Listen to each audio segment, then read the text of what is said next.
As I was doing my usual Pinterest doom scrolling, I came across these super cool wax seal stickers and immediately wanted to make them. Except, I dug through my drawers and realized that I didn't have wax or wax seal. But at this point, I was committed to the idea, so I grabbed everything that looked like it could be used and I got to improvising. I found these sticker papers at the bottom of my drawer, so I'm going to use them as the backing for my wax seal stickers. I also found a small sticker book that I didn't know I had, so I'm going to try and use some of these pre-made designs on my wax seals. You'll find that I'll be doing a lot of weird things in this video, such as sprinkling glitter everywhere because I could not find any tutorials online on how to make a wax seal sticker without wax or wax seal. So I'm also figuring things out as I go. I found these small glass bottles that looked roughly the size of a wax seal sticker, so I thought it'd be a good idea to use them as the seal. I am soaking them hard in water because let's just say it didn't go well when I didn't. I'm also using hot glue as the wax because I was kind of out of ideas at this point and was desperate to try anything. Press the bottle onto the hot glue and wait for it to fully harden. Once it's fully hardened, remove the bottle from the hot glue. As you can see, if you don't add enough water, the hot glue kind of sticks to the bottle and makes a really weird looking pattern. Regardless, I'm actually quite happy with how it turned out, so I'm cutting around the edges so that I can keep it as a wax seal sticker.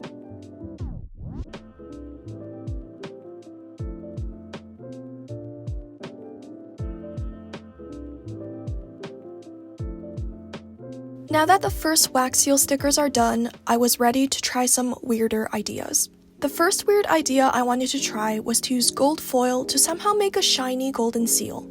I started by coloring a circle for the background and adding a blob of hot glue on top.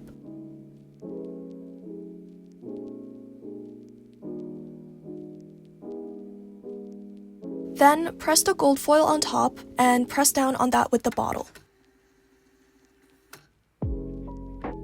At this point, I was actually a bit nervous because the borders of the gold foil went up, so I'm pushing it back down with tweezers.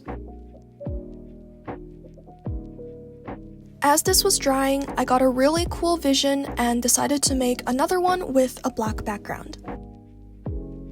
I sprinkled shiny glitter onto it and added a layer of hot glue on top.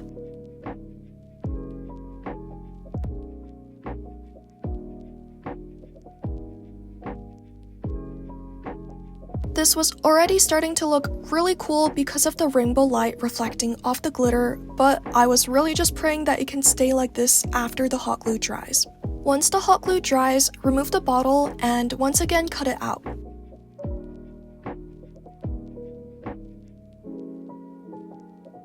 I actually had to rub off a lot of the flaky gold foil from this one, so I recommend pressing on the gold foil a little harder as it's drying. The second I took off the glittery stamp, I knew that this was going to be one of my favorites because look at how pretty this turned out. You can actually still see the shape of the glitters perfectly through the hot glue, and they also ever so slightly change colors if you hold it at a different angle.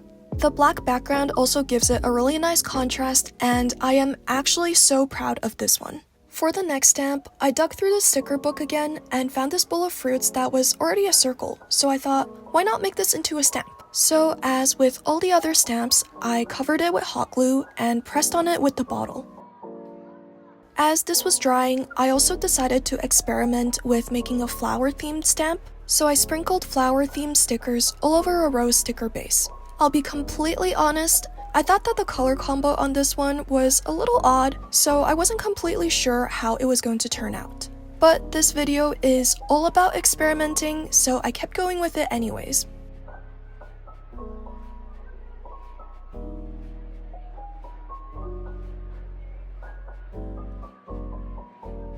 Once the fruit bowl was dried, I removed the bottle and cut it out along the circle. This actually turned out really cool, but I wish that I had a slightly larger bottle so more of the fruit bowl can be included in the stamp.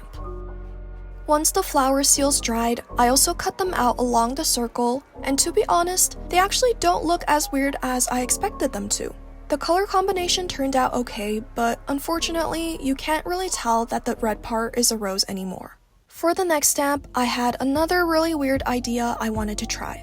When I was doing my doom scrolling, I saw a lot of flower wax seals, but I never saw any wax seals made out of real flowers. In one of my previous videos, I saved a bunch of dried flowers, so now is the time to put them to good use. I'm first adding a bit of hot glue to the bottom to stabilize the flower, then spreading hot glue on top of it. As you can see here, I am struggling to cover the entire flower because it's so large, so learn from my mistake and don't choose a flower that's way too large for your bottle. For the second one, I also learned from my own mistake and used a much smaller flower, and this was much easier to handle.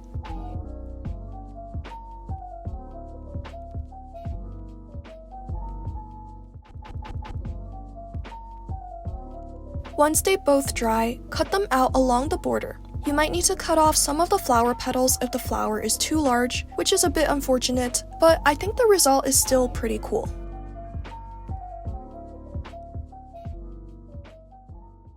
For the next series of weird ideas, I realized that I had a lot of beads that I rarely used, so the next best thing I can think of is to make them into stamps.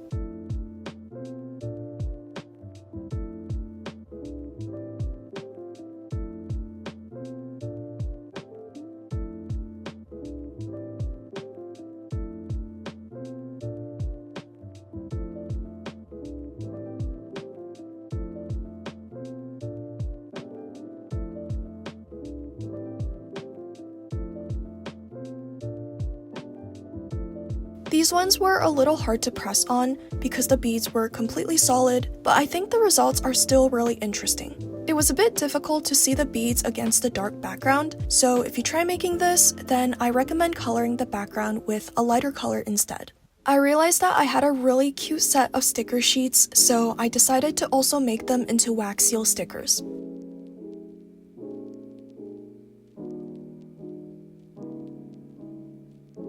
This one was really fun to design since there were already a lot of really cute pre-made patterns.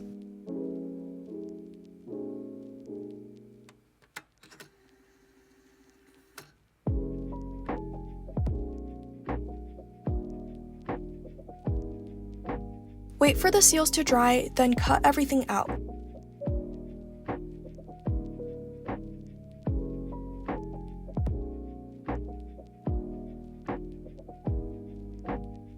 I had so much fun making this video and trying out all of my weird ideas, and I'm overall quite happy with how the wax seal stickers turned out. Let me know in the comments which one is your favorite and if you came up with another weird idea that I should try.